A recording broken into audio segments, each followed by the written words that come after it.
May hawak na record si Batangas 1st District Representative Leandro Ligarda de Viste na palitan ng text messages ni na Pangulong Ferdinand Marcos Jr. at dating Presidential Legislative Liaison Office Undersecretary Adrian Bersamin kaugnay ng kickback sa bilyong pisong halaga ng budget insertions mula December 2024 hanggang July 2025.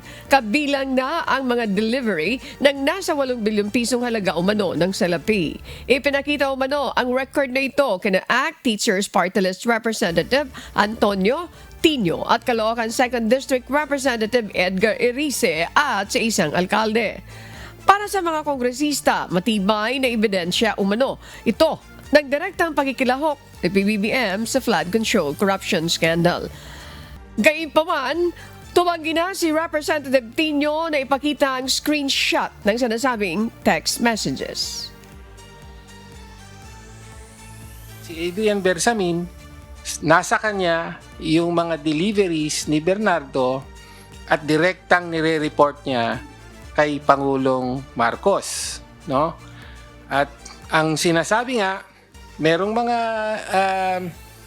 exchanges of communications between Yusek Bersamin and the President, no? Ni-report niya yung pagkakompleto ng 7.112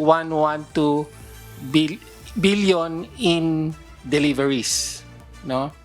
Tapos may acknowledgement ng Pangulo. Okay. Tapos may mga serye ng mga report, no, kung paano gagastusin, hinihingi ang approval, no, ng Pangulo, no?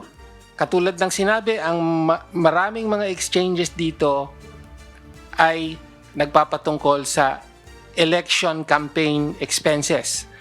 Nangyayari ito, at least yung maagang bahagi ng komunikasyon ay nangyayari sa panahon ng campaign, no? From January to March, no? April, May, tuloy-tuloy 'yon.